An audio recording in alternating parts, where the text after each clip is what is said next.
370 कलम भाजपा सरकारने रद्द केले का? का आज सुद्धा ते तिथंच आहे? हे समजून घ्यायचं असेल तर प्रथम काट्याने काटा काढणे ही उक्ती समजून घ्यावी लागते.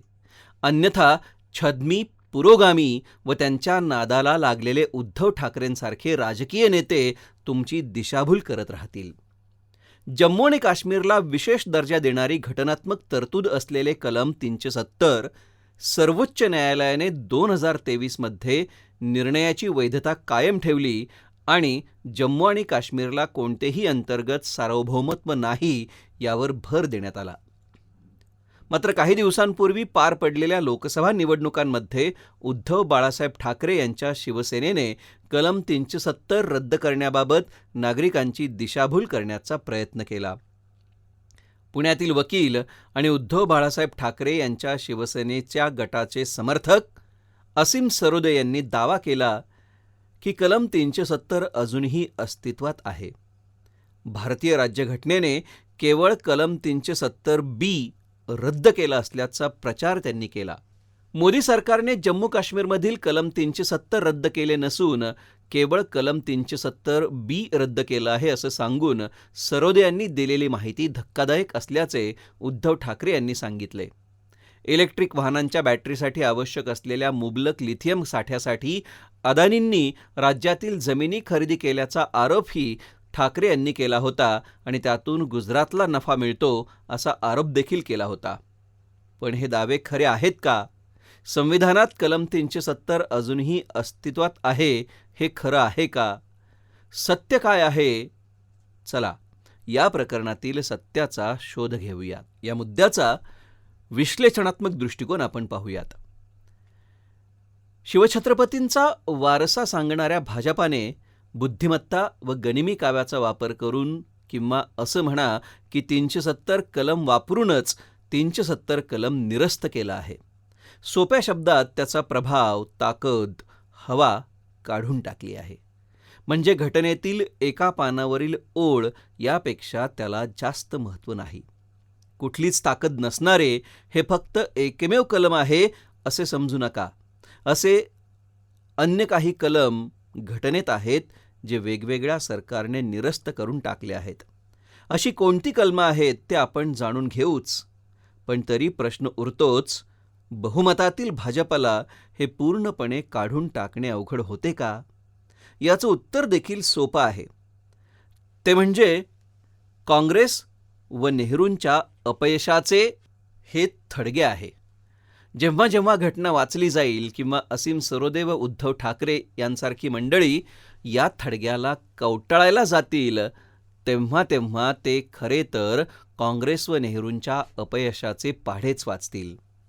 कलम 370 ही जम्मू काश्मीरसाठीची तात्पुरती तरतूद होती, परंतु गृहमंत्री अमित शहा यांनी 5 ऑगस्ट 2019 रोजी संसदेत ठराव आणेपर्यंत ती जवळपास 70 वर्षे चालू राहिली. विशेष म्हणजे घटनेचे कलम 370 जम्मू काश्मीरमध्ये लागू होते. 1954 मध्ये राष्ट्रपती राजेंद्र प्रसाद यांनी जारी केलेले संविधान करण्यात आलेल्या इतर तरतुदींसह लागू करण्यात आले होते. कलम 35A हा त्या तरतुदींमधील एक भाग होता. 35A चा मुद्दा मुख्य संविधानाचा भाग नव्हता, परंतु परिशिष्टांमध्ये त्याचा उल्लेख आढळतो. मात्र जम्मू काश्मीरच्या राज्यघटनेत 35A चा समावेश आहे. बाहेरील लोकांना मालमत्ता विकत घेण्यापासून आणि राज्यात स्थायिक होण्यापासून रोखणे हे त्यातील काही प्रमुख अधिकार होते. तसेच काश्मीरी महिलांनी बाहेरच्या व्यक्तीशी लग्न केल्यास त्यांचा वारसा हक्क नाकारला जात असे. जम्मू आणि काश्मीरला मिळालेले असे स्वायत्त अधिकार राज्यघटना किंवा विधानसभेच्या संमतीनेच बदलता आले असते. परंतु एप्रिल 2018 मध्ये गेली अनेक दशके राज्यघटना अस्तित्वात नसल्याने कलम 370 कायमस्वरूपी दर्जा प्राप्त झाला असल्याचे मत सर्वोच्च न्यायालयाने नोंदवले होते. म्हणून या कायदेशीर आव्हानावर मात करण्यासाठी सरकारने घटनेत अस्तित्वात असले तरी त्याऐवजी कलम 370 निष्क्रिय असा शब्द प्रयोग करत तोडगा काढला. 5 ऑगस्ट 2019 रोजी राष्ट्रपती रामनाथ कोविंद यांनी संविधानिक स्वीकृती दिली आणि कलम 370 रद्द करण्याचा निर्णय दिला. याचा अर्थ असा की जम्मू आणि काश्मीरची स्वतंत्र राज्यघटना अकार्यक्षम झाली आणि आता सर्व भारतीय राज्यांना एकच राज्यघटना लागू झाली. त्यात असे घोषित करण्यात आले की संविधानातील सर्व तरतुदी वेळोवेळी दुरुस्त करण्याचा अधिकार आहे. या अंतर्गत जम्मू आणि काश्मीर राज्याच्या संबंधात आदेश जारी करण्यात आला. कलम 370 कलमांतर्गत 3ऱ्या तरतुदीअंतर्गत जारी करण्यात आला. अस्तित्वात नसलेल्या राज्यघटना सभेच्या कायदेशीर समस्येवर मात करण्यासाठी राष्ट्रपतींनी कलम 370च्या कलम 1चा वापर केला, ज्यामुळे त्यांना जम्मू आणि काश्मीरशी संबंधित विषयांवर भारतीय राज्यघटनेत बदल करण्याचा अधिकार दिला. म्हणून त्यांनी प्रथम संविधानाच्या व्याख्येशी संबंधित कलम 367 मध्ये नवीन कलम जोडले. त्यांनी राज्याची संविधान सभा या वाक्याच्या जागी राज्याची विधानसभा असा शब्दप्रयोग केला. हे ऑगस्ट 2019 मध्ये जम्मू आणि काश्मीर विधानसभेचे अधिकार गृहीत धरून आणि कलम 370 रद्द करण्यासाठी मंजुरी देणाऱ्या संसदेची पूर्ववर्ती म्हणून काम केले. एकदा संसदेने राज्यसभा आणि लोकसभेत स्वतंत्रपणे मंजुरी दिल्यानंतर कलम 370चा जम्मू आणि काश्मीरने विशेष दर्जा गमावला. 2023 मध्ये सर्वोच्च न्यायालयात आव्हान दिल्यानंतर न्यायालयाने देखील हा निर्णय कायम ठेवला. याबाबतचा निर्णय देताना न्यायालयानं म्हटलं आहे की कलम 370 तात्पुरत्या स्वरूपाचे होते आणि त्याचे कोणतेही अंतर्गत सार्वभौमत्व नव्हते. हा निर्णय म्हणजे राज्यघटनेची कोणतीही मोडतोड नसून हे घटनात्मक एकात्मतेसाठी केले गेले होते असा निर्वाळा न्यायालयानं दिला. आता हे सर्व या वस्तुस्थितीला सूचित करते की कलम 370 तांत्रिकदृष्ट्या भारतीय राज्यघटनेत अस्तित्वात आहे, परंतु ते निष्क्रिय आहे. कलम 370 हे भारतीय राज्यघटनेतील एकमेव अकार्यक्षम कलम आहे का? तर त्याचे उत्तर नाही असे आहे. आणखी एक उदाहरण कलम 324चे आहे, जे निवडणूक आयुक्तांच्या नियुक्तीशी संबंधित आहे. मुख्य निवडणूक आयुक्तांना सर्वोच्च न्यायालयाच्या न्यायाधीशांना काढून टाकण्याच्या विहित पद्धतीने आणि कारणाशिवाय पदावरून हटवले जाणार नाही.